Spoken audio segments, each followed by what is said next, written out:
Welcome back to the Marvel Movie Minute, a daily podcast in which we explore the films of the Marvel Cinematic Universe 1 minute at a time. In this, our 5th season, we're looking at Joe Johnston's 2011 film Captain America, The First Avenger. I'm Andy Nelson from the Next Reel Film Podcast. And I'm Pete Wright. Bing, bang, boom. I'm an American hero. Today we are talking about Minute 49, which begins with Steve doubting himself and ends with Steve and a group of soldiers marching in front of a rear projection screen.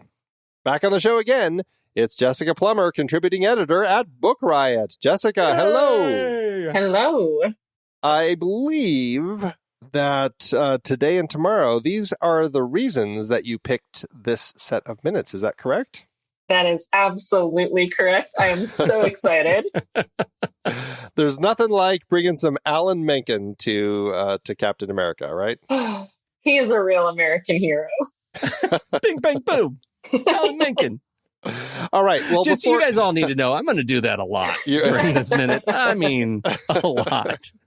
You do it well. You do it as good as Martin T. Sherman, Brandt's aide in this film. Hey, bing, bang, boom. You just read the cast list. That's right. So before we jump into the musical bit, which is, of course, just absolutely fantastic, let's just talk about the setup for this. Last minute, we only had a shot of Steve. We didn't know where he was. We didn't know what this promotion was. Now we really kind of get a little bit more of stuff of what's going on here. We have Steve behind the curtains and Brandt's aide kind of pitching this whole thing to him. Steve's unsure and Brandt's aide. It's again, politic talk, right? Nothing to it. You sell a few bonds buy bullets, bullets kill Nazis. Pete, that's your cue. Bing, bang, boom. You're an American hero. There it is. And in the process of that, we get a sense that we're behind the stage of something. We see a showgirl kind of peek through the curtain to see what's going on. When you see this setup for what we have going on here, we're getting a sense as to what's about to come, right? We're getting a sense of exactly what this promotion is. What is Steve being asked to do here? Do you buy into all of this as far as like, oh, okay, this is exactly what a senator is going to have him do? Yeah, that they would make a musical montage minute about selling treasury bonds. Yes, that's exactly what I would expect a senator to do. I think it's everyone's doing their thing for the war effort, and that Steve is nervous and embarrassed about it. He's such a patriot, but this is the time we see him visibly anxious about doing something new. I think this is exactly the moment we need for him to overcome. Yeah, I mean, like, this is not a surprise. I love musicals and I love 1940s movies, and like, I wouldn't have guessed we were going here, but like, as this is being queued up, it's like, oh, okay, yeah, he's going on a USO tour, like he's selling war bonds. You know, if you look at any pop culture from World War II, comics, movies, theater, everything, you will hear them telling you to buy war bonds. So it does make total sense to me that that's what a politician would do with him. And it doesn't put him in any danger. Right. And what a gloriously subversive thing to do. That's, I was going to say, like, to make him a war hero, to like back into making Captain America a war hero by first making him a celebrity is, I think, the subversive thing about this set of minutes, that they're making him a household name and then he gets to become a hero. So his fame was already sealed before he did anything heroic. I have so many thoughts on that. And I don't want to get too far ahead, but it's such an interesting conflation of like the use of propaganda. Like, Captain America was propaganda. Like, in the real world, yeah, Captain America #1 was propaganda, and they reference that. I know it's after my minutes, but like, they do reference that by actually showing a stack of the comics depicting a scene that they have enacted on stage that they are basing on the real like, it's so recursive and it's so interesting because the movie, it's a very sarcastic sequence. This is a joke. This is not actually Captain America doing what he was meant to do, but it's doing what he actually did do. I just find that Ouroboros there to be really fascinating. Yeah.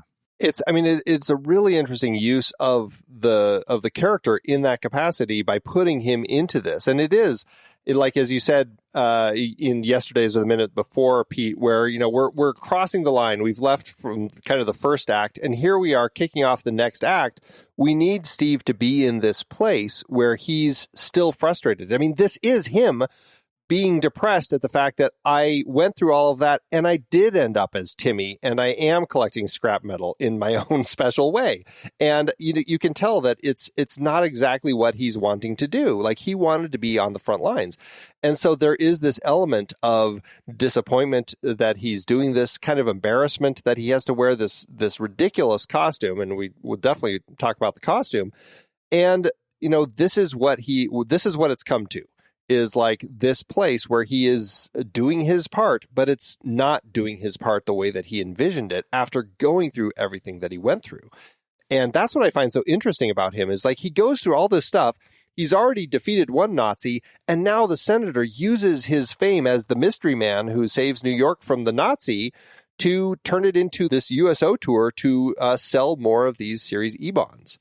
It's such a fascinating way to play that in the script. And I don't know, I just love the way that the whole setup of this scene works, and seeing him donning this costume and this is really the moment where he becomes Captain America for the first time in the film. And he has the wings on the headpiece, and it's everything. It's everything we want. There is some weirdness about the shield. Where did this particular shield is not the Cap shield?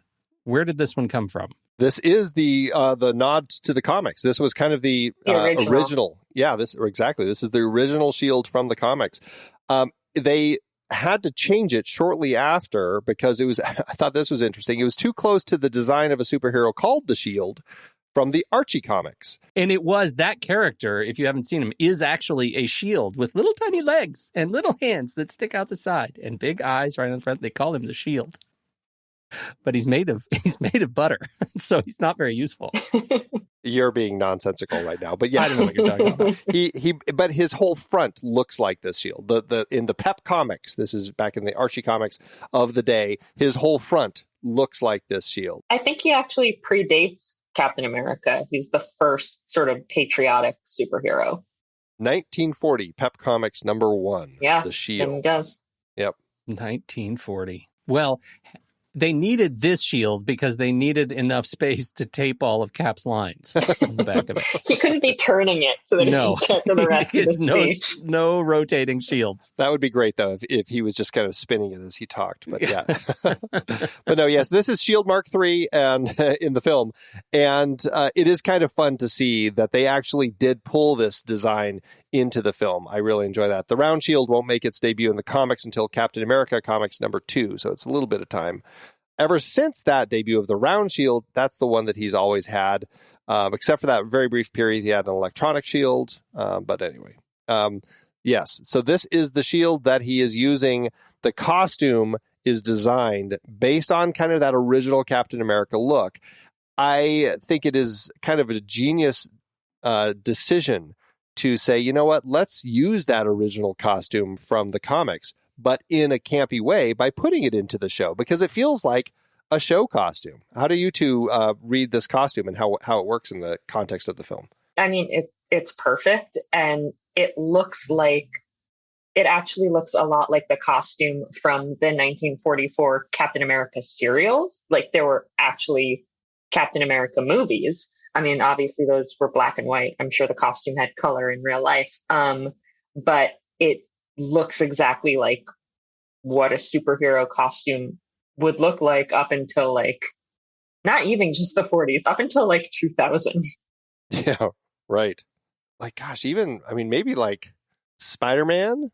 Would that be the first film that kind of said, let's keep it, but let's try to make it look not as ridiculous? I think so. That might be the first time, yeah. You're talking about Raimi Spider-Man? Or the Electric Company? Yeah, the Raimi. The Raimi I guess, Spider-Man. Technically, the Batman movies have a lot of rubber armor, not fabric. Yeah, but true. Actually, yeah, that probably would, I mean, Tim Burton and Batman, I think that would probably be the first time that they're well, yeah, but even then you could argue that he was pulling it more from just kind of the Frank Miller stuff, but still, I think I think there is something to that. Like, let's make it look not like what we had before in the 60s TV show. Yeah. And even then, I mean, you look at like what Dean Cain was wearing on Lois and Clark, and it's spandex, but it's just fabric. Like they still weren't doing like weird textural stuff for somebody like Superman who doesn't need armor. So yeah, it really wasn't until this century that they were like, superheroes don't wear fabric. Yeah. Well, now they just wear green dotted suits, and then they digitally figure it out later.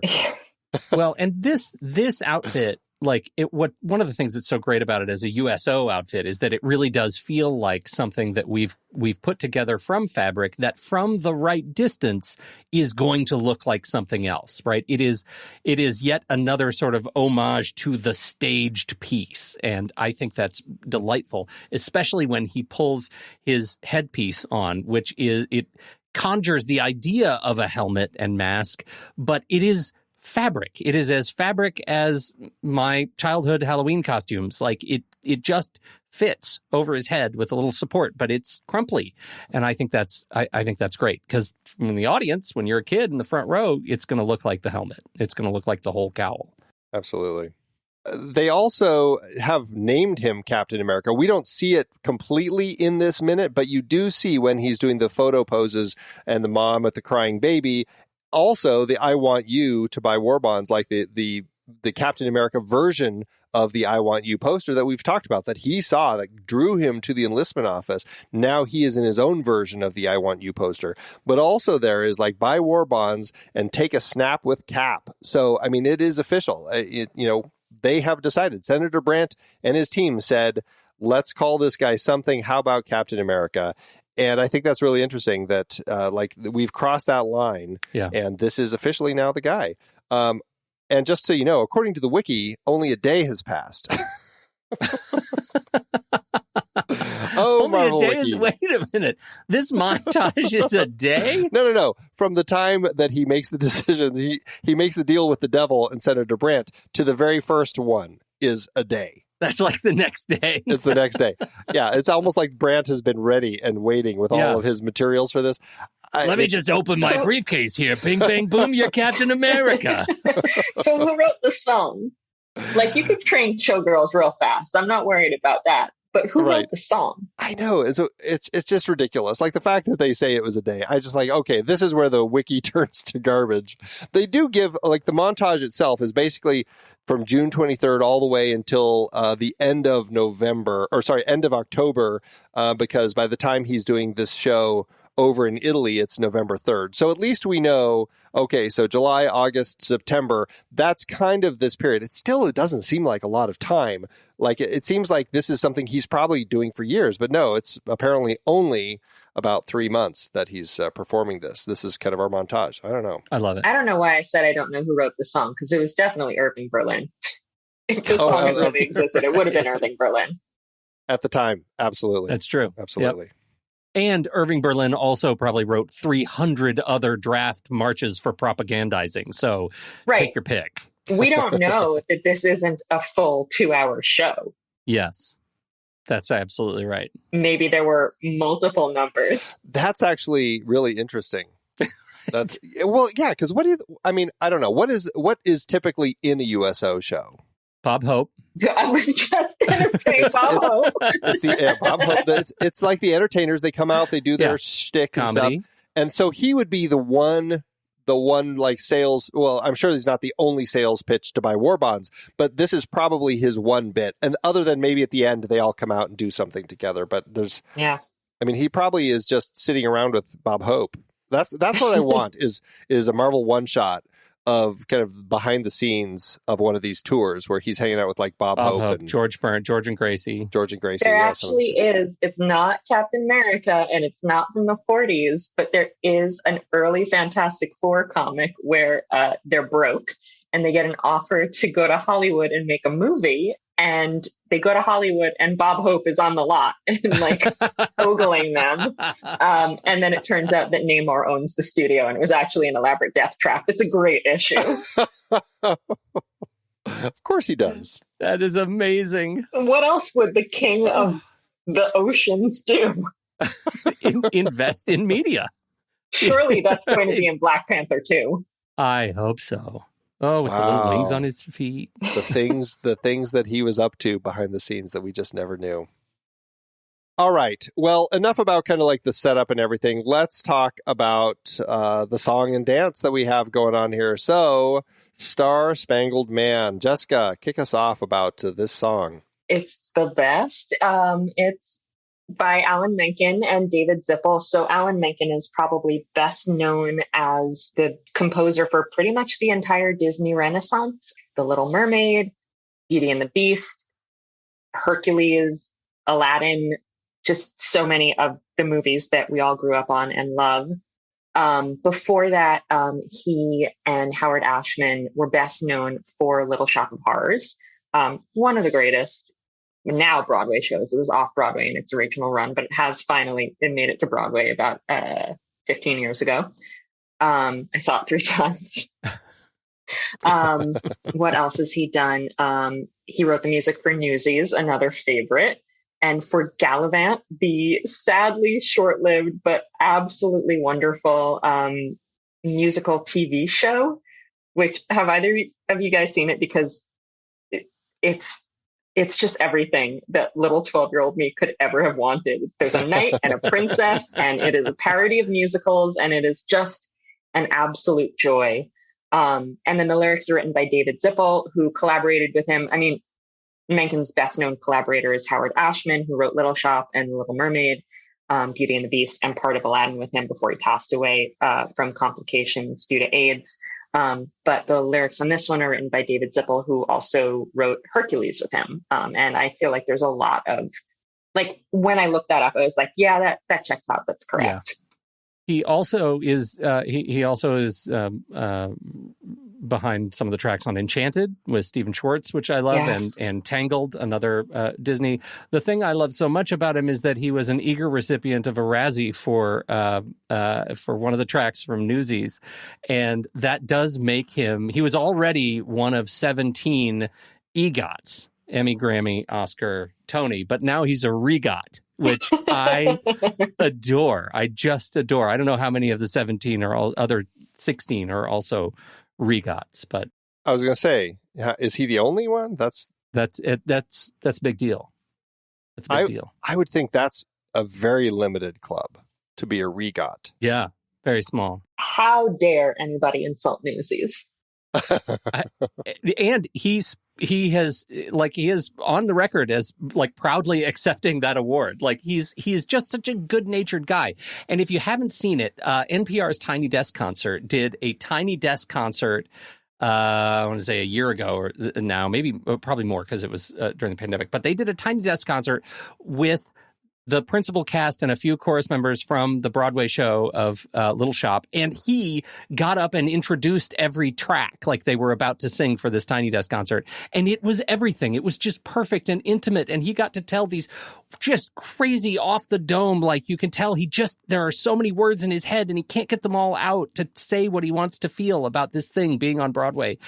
He is a beautiful, beautiful man and an incredible talent and such a gift. So to hear that he is the music and Zippel the lyrics behind this awesome beat in this movie is an underappreciated I think gift to Marvel that many people who watch this don't know probably just how great they are. I mean, I think that's almost part of the gift, because one thing that Menken is so great at is pastiche and emulating different styles of music. So you see that in Little Shop, which has so much like early rock and roll and Motown and doo-wop, and you see that in The Little Mermaid with the calypso music. And like obviously, like Alan Menken is white, I'm white. Like I'm not here to say that he produces authentic calypso music, but it certainly to at least most mainstream white audiences who aren't familiar with it would seem like, yeah, okay, that it evokes the feeling it's meant to evoke. There's the gospel music in Hercules and the turn of the century songs that not all of them, but some of the music in Newsies. And so when you're looking around for a guy who's going to compose something that really feels like something out of Yankee Doodle Dandy for Captain America, like it's got to be Alan Menken. Like, yeah, he's the guy for sure. Do you have a favorite Alan Menken, like from everything he's done? Do you have like a favorite track? I have so many, but at the end of the day, the first movie I ever saw in theaters was The Little Mermaid when I was 5. So it's got to be part of your world. Like I can't like it's that's it. But I mean, there's so many. There's so many. I mean, look at this stuff. Isn't it neat? Wouldn't you think my collection's complete? Wouldn't you think I'm a girl? It's so funny. So I play the piano and I go in and all the windows are open. It's a hot day. And the first song that I always play is Part of Your World. I don't know why. My fingers just need to play that song. And all the neighborhood kids think I'm such a sap because I play this like 35-year-old Disney tune whenever I sit down at the piano. I cannot help it. I can't help it, Alan Menken. It's so beautiful. Good. Although it's funny because he and Ashman didn't actually think it was all that good. And they were basically like, this is a ripoff of Somewhere That's Green from Little Shop. And they called it Somewhere That's Wet. Right. Right. That's hilarious.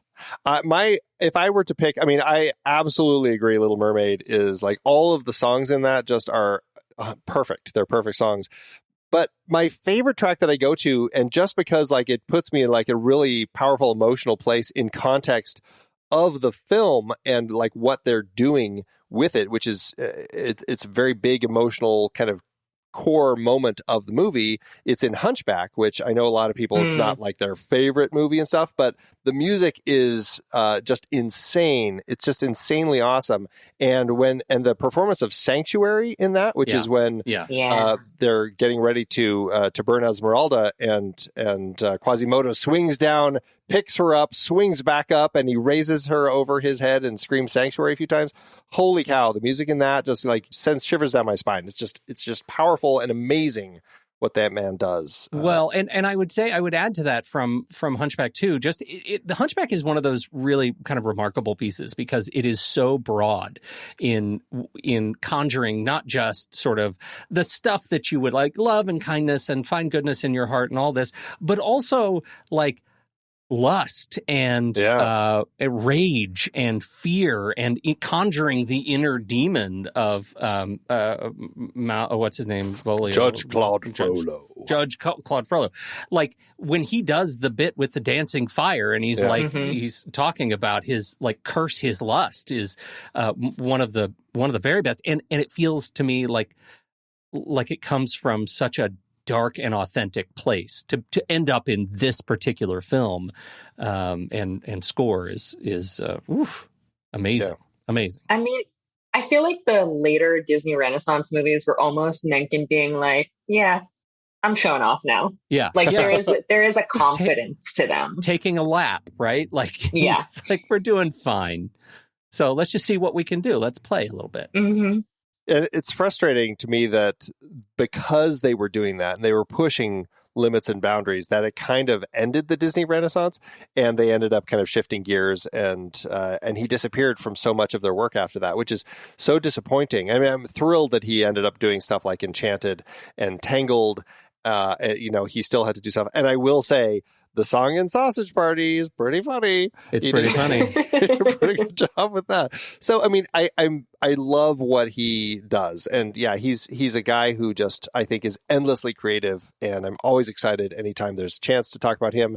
And I think in going back to this film, what he's doing here is just, I mean, it's so fun. And it's just like he knows how to write lyrics for this sort of thing. I mean, it's exactly what they would do. Just to go through the lyrics, the dancing girls, who's strong and brave, here to save the American way, who vows to fight like a man for what's right night and day, who will campaign door to door for America, carry the flag shore to shore for America, from Hoboken to Spokane, the Star-Spangled Man with a plan. I mean, it's just, it fits. Like, it's so 40s. It works so brilliantly. It's like, I feel like when I hear this, it's something that was from the 40s. It just doesn't even strike me that it came from a person today. That's how talented he is. Although I will say the lyrics are Zippel. They aren't Menken. Well, yeah. Oh, that's true. That's true. You're right. But and they're working together in context of it. Yes, you're right. Yeah. But yeah. My favorite is it's in the last verse, but who waked the giant that napped in America? We know it's no one but Captain America. Like, Zippel wrote that down, and then he just like pushed his chair back and was like, I've done it. That's me for the day. Like, so good. And is that, so, I mean, we don't get to hear the whole song in our minutes together, but I think that may be the first time that Captain America is said in the film. I guess we'll have to see. We'll see. We'll see when we get to that. Yeah. Interesting. Minute 49, 50, 51. It's after this. I will say, there is a thing that actually annoys me about the lyrics in this song, which is that the rhyme scheme changes. So it goes the lines that you just said: who's strong and brave here to save the American way? Who vows to fight like a man for what's right? Like the rhyme emphasis changes. Right. It should be who vows to fight for what's right. Like a man, night and day, yeah. And it moves around a few times. And every time I'm like, Dave, put it back. It still works, but it does drive me a little bit crazy. That's actually interesting. And I am never quite astute enough with like songs and lyrics to like pinpoint those sorts of things, but I see as soon as you say it, I'm like, oh, right, he totally does do that. I wonder if that's a thing that is just like, is that a Zippel thing? Is that a Zippelism? Or is that something like, was he trying to do like what a composer would have done in the 40s? And I'm just not as tuned into some of those sorts of songs from the 40s to know if they were doing that sort of changing those things around in lyrics. Do you know? I feel like they were much stricter about like sticking to the rhymes. Like Irving Berlin was not going to be rhyming crazy and baby. Those words don't rhyme. He wasn't going to do that. Like if it was a rhyme, it was going to be a real rhyme. So I don't know. I mean, in some cases, like you kind of have to make the sentence make sense. Like in the next verse, we can't ignore there's a threat and a war we must win. Who will hang a noose on the goose stepping goons from Berlin? But you can't switch any of those words and make the sentences coherent. It's in the background. Like, I'm being nitpicky here, but now it's the only thing I can hear. So let's go ahead and nitpick a little bit, because it's who's strong and brave, here to save the American, here to save the American. They want that to line up with like a man for what's right night end. Who's strong and brave? That's what it is. Yeah, who's strong and brave? I'm getting rid of that. And I'm getting rid of the first four words of each one. Who's strong and brave and who vows to fight. Get rid of those because they line up fine, right? Well, but no, but that's the rhyme though. Who's strong and brave, here to save. Right. And I don't care about that. But that's the rhyme. Who's strong and brave, here to save. And then the next one, who vows to fight like a man. That doesn't rhyme. No, it doesn't rhyme, but I'm just saying the meter changes. Like it demands something else of the meter. I don't care about the rhyme because it makes you lock in American with what's right night end. And that, to my ear, has never made complete sense, right? Because they don't even sing it the way it should be performed if you want it to actually be syllabically aligned. So that's my problem with it. There's a different problem. But it's still problematic. Zippel, you're working with Menken. You got to get your lines straight. You didn't do this in Hercules, right? Well, and the song in Hercules that is like the parallel to this is Zero to Hero, and that one's perfect, like absolutely flawless. But what's interesting to me is that they do narratively, they're completely different genres of music, but narratively they do the exact same thing, like presenting it's a montage that shows the public accepting this character and also exposing the essential hollowness of fame and that it is not the same thing as true heroism. Like functionally they're the same song. What's the challenge then with this one? Is it trying to squeeze it into a 40s feel to that would have given them some of the struggles that are throwing all this stuff off that are driving you two nuts? Well, yeah, and maybe that's just it. Like I don't listen to a lot of 40s propaganda marches, but day to day, and it does feel like maybe authentically so. It feels like it wasn't necessarily maybe it was composed by, musicians of the time, but the lyrics feel manipulated by the ad people. And that's probably what they're going for, right? Like I probably would have had the same complaint if I was sitting in the audience at one of these USO tours. Like, oh, an ad guy wrote that. I mean, it does create that sense of something's not quite right here. Yeah. Also, as we discussed, this song was written in a day. That's true. You know what? There it is. There's the no prize right there. They had very little time. They're like, the rhymes are close enough. The meter's close enough. Let's not worry about it. The setup of this scene, we have this stage, just as a note, this theater that they're performing in, it is the Hackney Empire Theater. This is the exact same theater where we see Rogers watching the newsreel earlier in the film. And all of the sets that we're going to see over the course of this montage, they're all in the exact same space. They do a great job of modifying it each time to feel bigger and bigger and bigger. That's what I really enjoy about this montage is at this first one that we see, Steve feels unprepared. He doesn't know what he's doing. He's reading off of the notes on the back of the shield. There aren't quite as many dancing girls. I think I counted for this first one that there were 19 girls, and it's just going to get bigger and bigger. We're going to get drummers. We're going to get all sorts of stuff that as we expand it, bigger sets and everything. But for the start, it's smaller, and I like the way that it feels like over the course of this montage.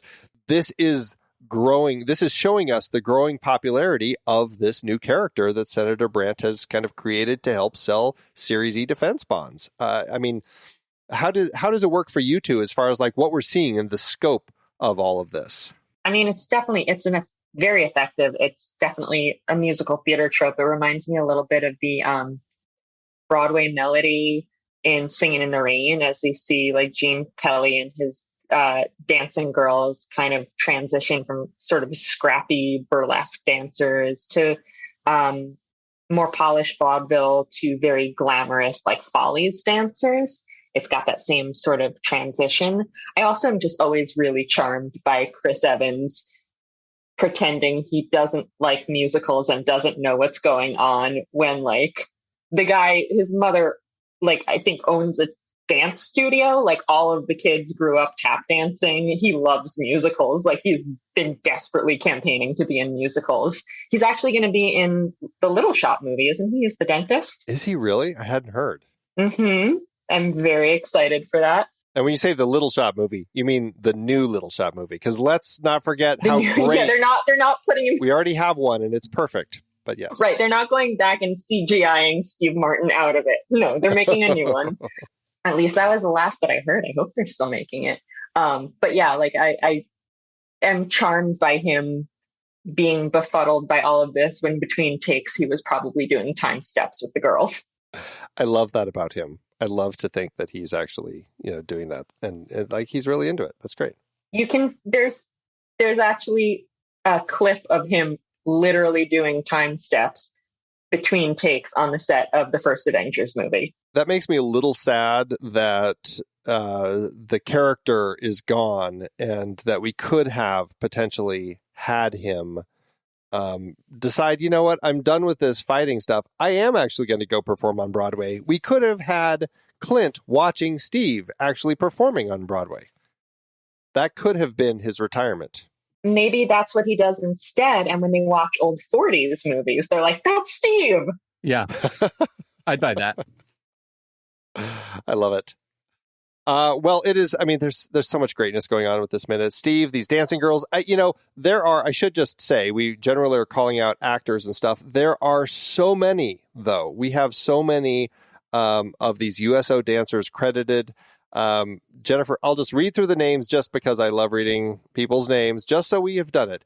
Jennifer Abbott, Michelle Antrobus, Lucy Dean, Aaron Dusek, Nicole Evans, Lizzie Franklin, Emma Harris, Rachel Isherwood, Danielle Kelly, Nicole May, Stevie Jean McGuire, Anna McNicholas, Rosie Petulis, Jessica Powell, Ray Quarterly, Sarah Riches, Holly Roston, Caroline Royce, Stephanie Jane Thompson, and Lucy Woe.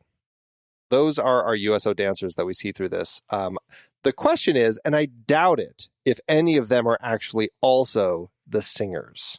Oh, I don't know about that. Probably not. I wouldn't think so. I would think that Alan Menken and Zippel have some women that they're just doing this, and men later, kind of just doing the whole thing, and all of these people are just kind of lip syncing on stage. That would be my guess. Yeah, I think you're probably right there. All right. Well, I don't have anything else for this minute. Do either of you have any last little thoughts? I just love it so much. Just glad there's one more minute ahead of us. It's so great. I do love that we do have the kind of the montage bits. We've got Steve and the baby, politicians and babies. And this is Brandt's opportunity to have Steve kind of holding a baby. And then, of course, Brandt gets his photo opportunity. And we end with, we'll talk more about this in tomorrow's minute, but we end with Steve and a group of soldiers in a shot that we should keep in our heads, Pete, because it might be something similar later in the film. But we do see Steve and a group of soldiers marching through a forest. And that's how this minute ends. I wonder what comes next. I wonder. All right. Well, Jessica, remind everybody again where they can find out more about you and what you're up to online. You can find me on Twitter at Jess_Plummer, and I am a contributing editor over at Book Riot, where I write about comics and, when I can get away with it, musicals. And musicals. Have you had a chance to write about many musicals? Not often, but I work them in as much as humanly possible. And I have plans. I have plans for a piece on comics that were turned into musicals. How many have there been?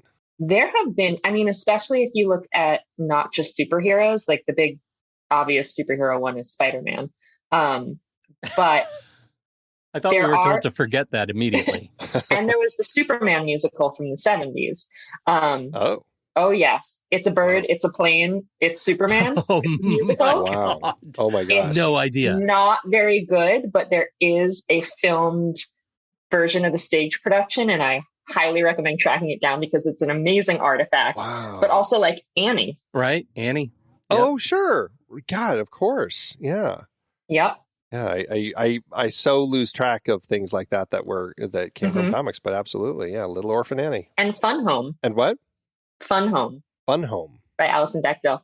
Yeah, it's a graphic memoir about her father's, this is dark, about her father's suicide and both of their coming out journeys. And it was turned into a musical and it won a bunch of Tonys. Really? Wow. Mm-hmm. And you could read it right there in the funny papers. Well, let us know when you get to write that, because I can't wait to read more about it. It sounds exciting. Definitely, will do. All right. Well, that's it for Minute 49. We'll be back tomorrow to wrap up the week, talk about Minute 50. So, Pete, thanks as always. From Hoboken to Spokane, Andy. Hoboken to Spokane. Until next time, true believers.